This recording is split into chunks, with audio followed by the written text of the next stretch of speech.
The Indiana Fever have 72 hours to decide which of their own players gets thrown to the Wolves. The 2026 WNBA expansion draft is coming, and protection lists are due Sunday, March 29th. 5 names. That's it. 5 players the Fever are allowed to shield from Portland and Toronto. Everyone else? Fair game. And here's the part that should terrify every Fever fan watching this. There is no version of this where Indiana doesn't lose someone they care about, someone who bled for this team, someone Caitlin Clark personally asked to come back. This isn't a chess match where Herb Simon's front office can outmaneuver everybody. This is a hostage negotiation, where they don't have enough seats on the helicopter. Let's break down who's safe, who's not, and why that 5th and final protection slot is tearing this franchise apart. So here's what we know for certain. The WNBA officially announced the expansion draft rules on March 25th. 13 existing teams, including Indiana, must submit their roster lists and protection designations to the league office by this Sunday. Each team protects a maximum of 5 players. That's 1 fewer than Golden State got last year. 1 fewer slot, with 2 expansion teams hunting instead of 1. The expansion draft itself happens April 3rd on ESPN. Portland and Toronto alternate picks across 2 rounds, snake format. They can select up to 2 players from any single team, 1 per round. And here's the rule that changes everything. Each expansion team is allowed to select 1 unrestricted free agent. If they do, they inherit the right to core that player, meaning they can offer her a Supermax contract, and her old team can't do a thing about it. Remember that. It matters in about 60 seconds. Now, the Fever's roster situation. Indiana has exactly 3 players under contract heading into 2026. 3. Caitlin Clark, signed through 2027, Aaliyah Boston, signed through 2026, and Michaela Timpson, still on her rookie deal with 2 years left. That's your foundation. Those 3 don't even require a debate. They're protected before the ink dries. After that, it gets ugly fast. Kelsey Mitchell is an unrestricted free agent. She averaged 20.2 points per game last season. She carried this team through a playoff run while Clark was sidelined with injuries. GM Amber Cox has said publicly, repeatedly, that re-signing Mitchell is the top priority. The Fever can use the core designation on her, which means they control the negotiation. But to keep that control, she has to be on the protected list. Mitchell is protection slot number 4. Nobody's arguing that. Lexie Hull, restricted free agent. Her rookie contract just expired, but Indiana holds the right of first refusal. She can talk to other teams, but the Fever can match any offer. Hull proved herself in 2025. Defensive versatility, hustle, the kind of glue player every contender needs. She's not a star, but she's the connective tissue of this roster. And as a restricted free agent, protecting her locks in Indiana's ability to control the process. Hull is protection slot number 5 on most projections, and that's where the math breaks. Because Sophie Cunningham just became the most important, unprotected player in the entire WNBA expansion draft. Think about what she means to this team. Cunningham came to Indiana in that massive 4-team trade before the 2025 season. She immediately became the emotional heartbeat of the roster, the enforcer, the energy, the player who picked up 3 fines in her first season because she refused to let anyone push Caitlin Clark around. She averaged 8.6 points, shot 43% from 3, and was building real chemistry with Clark before an MCL tear ended her season in August. Off the court, she and Clark are inseparable. Clark literally commented on Cunningham's social media this offseason. Time to run it back. Cunningham's response? Only if you cuddle and make me dinner twice a week. The fans love her. Clark loves her. The locker room loves her. And she's about to be left unprotected. Here's why this gets dangerous. Cunningham is an unrestricted free agent. Her 1-year, $100,000 contract expired. Under the expansion draft rules, Portland or Toronto can use their 1 UFA selection on her. If they do, they acquire the exclusive right to negotiate with her, and they can core her. That means a Supermax contract that Indiana can't match, can't interfere with, can't do anything about. Look at the rest of the Fever's unprotected list. Damiris Dantas, veteran declining production. Sydney Colson, coming off a season-ending injury, 32 years old. Ari McDonald, same, injured. Brianna Turner, solid but not a franchise piece. Chloe Bibby and Christy Wallace, role players. Now look at Cunningham, 29 years old, brand power through the roof. She's got a podcast, sponsorship deals with Marriott and Quest, and she just signed with Project B for over $2 million a year. She's the kind of player a new franchise builds marketing campaigns around.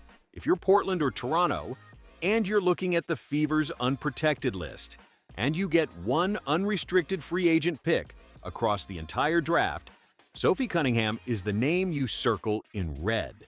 So why doesn't Indiana just protect her instead of Timpson?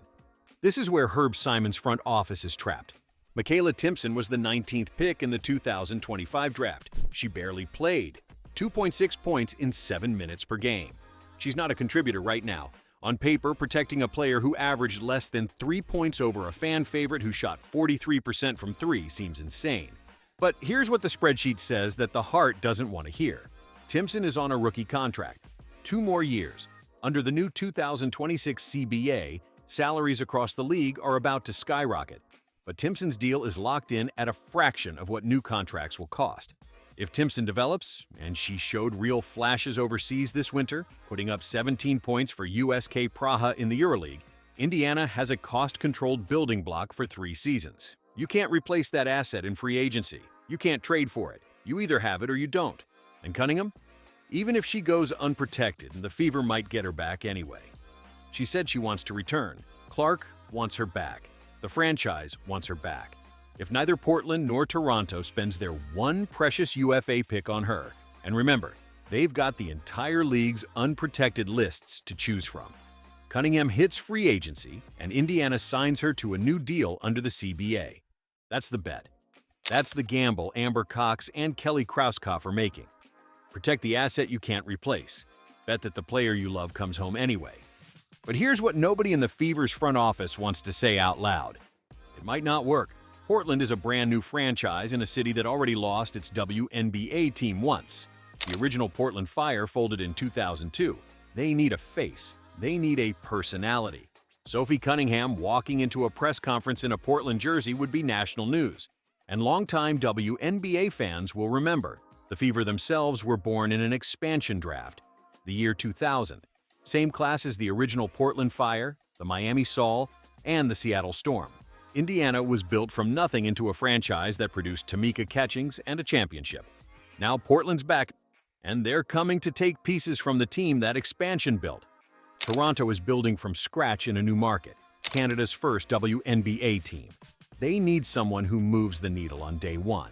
Cunningham's podcast reach, her social media following, her willingness to be the loudest voice in any room.